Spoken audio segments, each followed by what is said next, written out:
So ఇప్పుడు మనం సక్సెస్ఫుల్గా వెండర్కి ఫర్మ్ అనేది యాడ్ చేసాం. అది కూడా ఇండివిజువల్గా, అంటే వెండర్ని స్పెసిఫిక్గా ఐడెంటిఫై చేసి ఆ వెండర్కి మనం ఫర్మ్ అనేది సక్సెస్ఫుల్గా యాడ్ చేసాం. సో ఇప్పుడు డేటాబేస్లో మనకి వెండర్ రికార్డ్స్ ఉన్నాయి, ఫర్మ్ రికార్డ్స్ ఉన్నాయి. వెండర్స్లో కూడా మనకి నాకు తెలిసి 3 రికార్డ్స్ ఉన్నాయి. ఇది వెండర్తో పాటు ఈ వెండర్ రికార్డ్స్లో ఫర్మ్ కూడా ఇలా యాడ్ అవుతుంది. అలాగే ఫర్మ్స్లో కూడా మనకి 3 రికార్డ్స్ ఉన్నాయి. ఇది ఈ రికార్డ్స్. అయితే ఇప్పుడు మనం ఒక ఏపీఐ క్రియేట్ చేసి ఫస్ట్ ఈ వెండర్ టేబుల్ లోపల ఉన్న అందరి వెండర్ డీటెయిల్స్తో పాటు ఈ ఫర్మ్ డీటెయిల్స్ కూడా చూపించేలాగా ఒక ఏపీఐ క్రియేట్ చేసి నెక్స్ట్ స్టెప్లో ప్రతి ఇండివిజువల్ వెండర్కి వాళ్ళ ఐడిని బట్టి కూడా ఈ రికార్డ్స్ అనేవి ఫిట్ చేద్దాం. సో ఫస్ట్ ఆల్ వెండర్స్ డేటాని గెట్ చేయడానికి ఈ వెండర్ కంట్రోలర్లోకి వెళ్ళి ఒక ఫంక్షన్ అనేది క్రియేట్ చేద్దాం. ఈ ఫంక్షన్కి కాన్స్ట్ గెట్ ఆల్ వెండర్స్ అని ఒక పేరు పెట్టాను. ఇది ఒక అసింక్రనస్ ఫంక్షన్.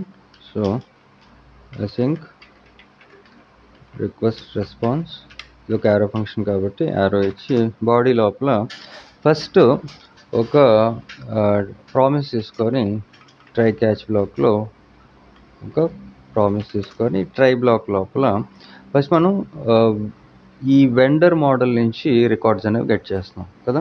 ఇక డేటాబేస్లో చూడండి, మనకి ఈ వెండర్స్ నుంచి ఈ డేటాని గెట్ చేస్తున్నాం కాబట్టి వెండర్ మోడల్లో ఉన్న ఈ రికార్డ్ని ఫెచ్ చేయడానికి ఇక్కడ ఒక వేరియబుల్ తీసుకొని కాన్స్ట్ వెండర్స్, ఈ వేరియబుల్కి అవైట్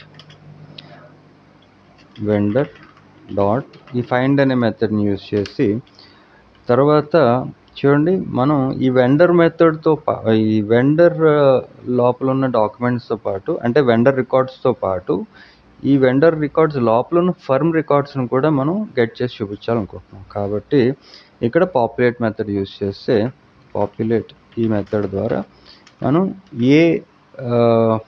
ఏ టేబుల్ నుంచి డాక్యుమెంట్ మన ఈ వెండర్ టేబుల్లో చూపిద్దాం అనుకుంటున్నామో అది ఇక్కడ మనం ఫర్మ్ టేబుల్ నుంచి రికార్డ్స్ అనేవి ఈ వెండర్ టేబుల్లో చూపించాలనుకుంటున్నాం కాబట్టి ఇక్కడ ఫర్మ్ అని ఇవ్వాలి. తర్వాత నెక్స్ట్ స్టెప్లో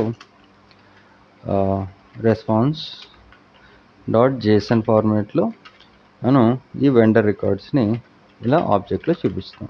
అంతే, వెరీ సింపుల్. ఈ డాక్యుమెంట్స్ అన్నీ కూడా ఇప్పుడు జేసన్ ఫార్మేట్లో ఇలా ఆబ్జెక్ట్లో చూపించాం. ఇన్ కేస్ ఏమన్నా ఎర్రర్ అనేది ఉంటే అప్పుడు కన్సోల్ డాట్ ఎర్రర్, ఈ ఎర్రర్ అనేది అంతా కూడా కామనే, నేను ఇక్కడి నుంచి కాపీ చేస్తాను. ఇలా కాపీ చేసి ఇక్కడ ఇలా పేస్ట్ చేస్తాను. ఎర్రర్ ఏమన్నా ఉంటే ఇంటర్నల్ సర్వర్ ఎర్రర్ అని మనకు ఒక మెసేజ్ వస్తుంది.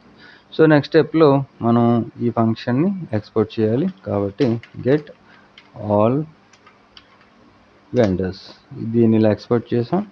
ఇలా ఎక్స్పోర్ట్ చేసిన ఈ ఫంక్షన్కి మనకు ఒక రౌట్ కావాలి.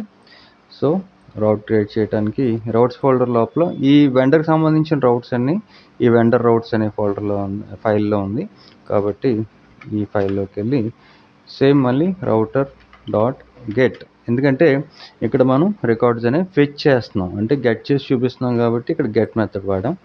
అలాగే మనకి కావాల్సిన ఎండ్ పాయింట్తో ఒక రౌట్ క్రియేట్ చేయడానికి స్లాష్ ఇచ్చి ఆల్ హైఫన్ వెండర్స్ అని ఒక ఎండ్ పాయింట్ ఇచ్చాను. దీని తర్వాత మనం క్రియేట్ చేసిన ఈ ఫంక్షన్ అనేది వెండర్ కంట్రోలర్ లోపల గెట్ ఆల్ వెండర్స్ పేరుతో ఉంది కాబట్టి ఇది కూడా మనం సెకండ్ పారామీటర్ కింద పాస్ చేసి సేవ్ చేసిన తర్వాత ఆల్రెడీ ఈ ఫైల్ మొత్తాన్ని కూడా, అంటే ఈ రౌటర్ మొత్తాన్ని కూడా మనం ఆల్రెడీ ఎక్స్పోర్ట్ చేసాం అండ్ ఇండెక్స్ ఫైల్లో ఇంపోర్ట్ చేసుకొని కూడా ఇలాగా ఈ వెండర్ రౌట్స్ ఉంది కదా, దీన్ని మనం ఆల్రెడీ ఇంపోర్ట్ చేసుకొని దీనికి ఒక మిడిల్ వేర్ కూడా ఒక వెండర్ అనే పాత్తో క్రియేట్ చేసాం. సో ఇంకా కొత్తగా మనం క్రియేట్ చేసిన పని లేదు. సో ఇప్పుడు ఈ పోస్ట్మ్యాన్లోకి వెళ్ళి యాక్చువల్గా ఇది గెట్ మెథడ్తో మనం క్రియేట్ చేసిన ఏపీఐ కాబట్టి బ్రౌజర్లో కూడా మనం ఏపీఐని టెస్ట్ చేయొచ్చు. అయితే ఇక్కడ ఫస్ట్ మనం పోస్ట్మ్యాన్లో టెస్ట్ చేసిన తర్వాత బ్రౌజర్లో కూడా క్లియర్గా చెక్ చేద్దాం. సో ఇక్కడ లోకల్ హోస్ట్ 4000 పేరుతో మన సర్వర్ రన్ అవుతుంది. తర్వాత వెండర్, ఈ వెండర్ పాత్కి ఆల్ హైఫన్ వెండర్స్ ఈ పేరుతోనే కదా మనం ఈ రౌట్ అనేది క్రియేట్ చేసాం, ఆల్ వెండర్స్. ఇలా ఇచ్చిన తర్వాత సింపుల్గా సెండ్ దగ్గర క్లిక్ చేస్తే ఇప్పుడు రిక్వెస్ట్ అనేది సర్వర్ ఫార్వర్డ్ అయ్యి చూడండి మనకి రెస్పాన్స్ కింద ఈ వెండర్కి సంబంధించిన డీటెయిల్స్ అన్నీ కూడా ఇలా అవుట్పుట్ వచ్చింది. సో దీన్ని ఇప్పుడు క్లియర్గా చూడటానికి బ్రౌజర్లోకి వెళ్ళి, బ్రౌజర్లో ఇంకా క్లియర్గా కనిపిస్తుంది కాబట్టి, ఇది గెట్ మెథడ్తో మనం డేటాను ఫెచ్ చేస్తున్నాం కాబట్టి బ్రౌజర్లో చూస్తున్నాం. సో లోకల్ హోస్ట్, అదే పోస్ట్ మెథడ్ అయితే బ్రౌజర్లో టెస్ట్ చేయడానికి కుదరదు, ఓన్లీ గెట్ మెథడ్తో ఉన్న ఏపీఐస్ మాత్రమే ఇలాగా మనం చెక్ చేయగలం. సో ఇక్కడ వెండర్ ఓకే సరిపోయింది, ఎంటర్ హిట్ చేస్తే చూడండి మన వెండర్ రికార్డ్స్ అన్నీ కూడా ఫర్మ్తో సహా మనకి ఈ డీటెయిల్స్ అన్నీ ఇలా చూపించింది. apple@gmail.com, mango@gmail.com ఇలా. తర్వాత నుంచి ఎందుకంటే ఫస్ట్ 2 రికార్డ్స్లో కూడా మనకి డేటాబేస్లో రికార్డ్స్ అనేవి సేవ్ అయ్యి లేవు, ఎందుకంటే ఫస్ట్ 2 రికార్డ్స్ అప్పుడు మనం ఇంకా ఫర్మ్ అనేది యాడ్ చేయలేదు కాబట్టి. సో పని చేద్దాం, ఇంకొక కొత్తగా ఒక ఇది క్రియేట్ చేసి, వెండర్ని క్రియేట్ చేసి ఆ స్పెసిఫిక్ వెండర్కి ఇంకొక ఫర్మ్ అనేది యాడ్ చేద్దాం, సో దట్ మనకి కొంచెం క్లియర్గా తెలుస్తుంది. సో ఇప్పుడు వెండర్ని యాడ్ చేయడానికి ఇక్కడ ఆల్రెడీ సండే పేరుతో ఒక వెండర్ ఉంది కాబట్టి ఇక్కడ మండే పేరుతో ఒకటి తీసుకుంటాను, monday@gmail.com. అంటే దీని ఇలా చూడటం వల్ల పర్పస్ ఏంటి అంటే ఆ స్పెసిఫిక్ వెండర్కి రికార్డ్ ఫర్మ్ అనేది యాడ్ అవుతుందా లేదా అనేది ప్రాక్టికల్గా కనిపిస్తుంది. ఆల్రెడీ యాడ్ అవుతుంది, మనం చెక్ చేసాం కూడా, అయినా మళ్ళీ ఒకసారి టెస్ట్ చేయడంలో తప్పలేదు. సో మండే పేరుతో ఒక రికార్డ్ క్రియేట్ చేశాను, సో రిజిస్టర్ చేశాను, వెండర్ రిజిస్టర్డ్ సక్సెస్ఫుల్. ఓకే, ఇప్పుడు ఇక్కడ లాగిన్ అయ్యేటప్పుడు కూడా మనం monday@gmail.com 1234 మండే, ఇది పాస్వర్డ్. ఇప్పుడు లాగిన్ చేసినప్పుడు మనకి ఇక్కడ ఒక టోకెన్ రావాలి, invalid user are pass name monday@gmail.com. ఏంటి ఇక్కడ ప్రాబ్లం, monday@gmail.com 1234 మండే, అయినా మనం లాగిన్ అవ్వలేదు, ఏదో ప్రాబ్లం ఉంది. సరే పని చేస్తాను, monday@ ఇప్పుడు రిజిస్టర్ని మళ్ళీ మార్చడం కుదరదు కాబట్టి లాగిన్ అయ్యేటప్పుడు ఈ @ తీసేసి, ఓకే ఇప్పుడు పాస్వర్డ్ సరిపోయింది, లాగిన్ అయ్యాం.